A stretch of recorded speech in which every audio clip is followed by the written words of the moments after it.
So here are a few frequently asked questions that I constantly get from TikTok, from YouTube, Instagram, and I will attempt to answer a couple of them because I think it would just help to have a video that you can go watch and like have your questions answered real quick. So the first one is,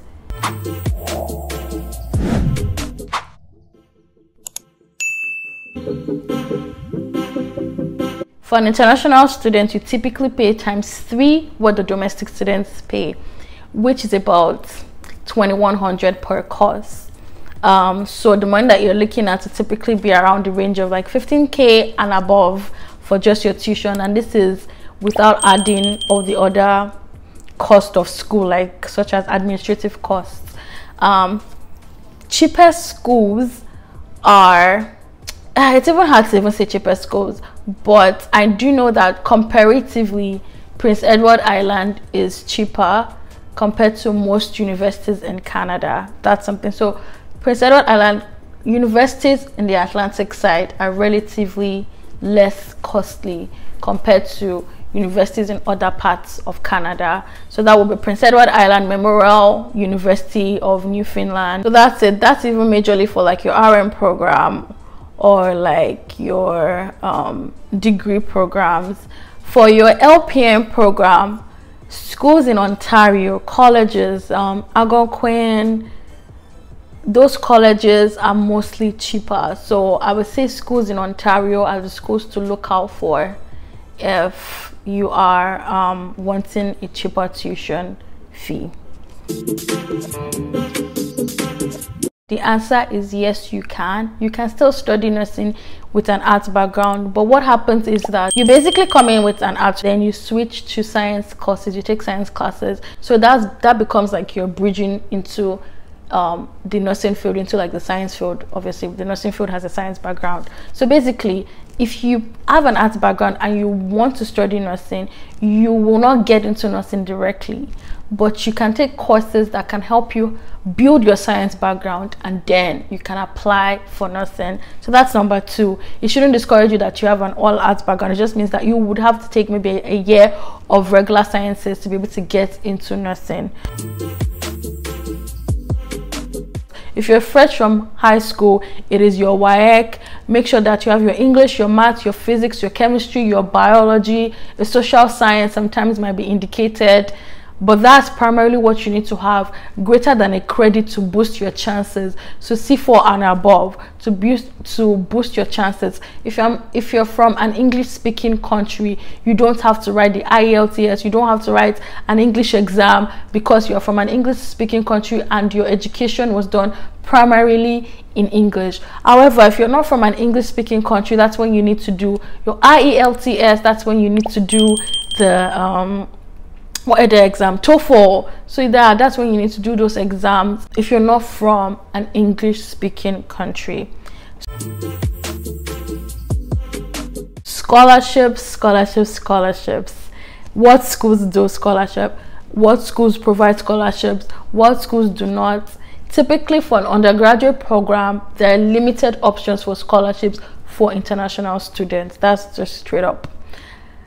Mostly masters, graduate students, their scholarship opportunities plenty. I will provide a link below that I believe has like scholarships to schools in Canada. If you're a master's student, you are more likely to find scholarship versus someone who's an undergraduate. So because it's very school specific with an undergraduate education, I can't even provide you that this school offers scholarship, because when you become a student of the school, you actually have access to more of what their scholarship entails. So unfortunately, there's not a lot of information that I can provide you on that level about like scholarships undergrad in that sense, but there are links I can post you to, or people that I can post you to who do research about the scholarship thing and can provide better information for you. Midwives in Canada. So if you have your midwifery back home, usually I believe it's a diploma from like Africa, or like, I don't know, I'm going to speak about Africa because I don't really know about every other place, but like it is a diploma. But over here, midwifery is actually like a 4-year program. It's a degree. So and you have a lot more autonomy and things like that, and you're more like regulated in some sense. So what that means is you can't just jump into midwifery here. They would assess your background, and only 4 schools, I believe, or 4 colleges are even in line with what to do to help internationally educated midwives to become midwives in Canada. So usually it's a bit difficult. It's a long process. You have to be able to come here to study for a bit. So if you're not a permanent resident, that's going to be hard work. Like what's it called?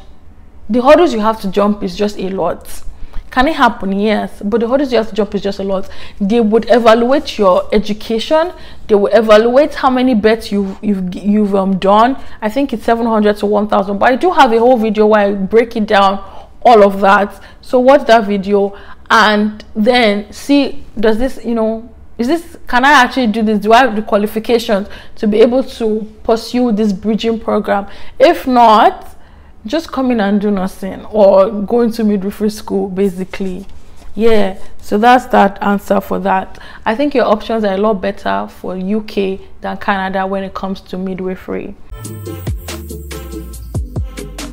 If you want to study nursing in Canada, the answer is simple. Gather your documents, put it together, gather your WAEC.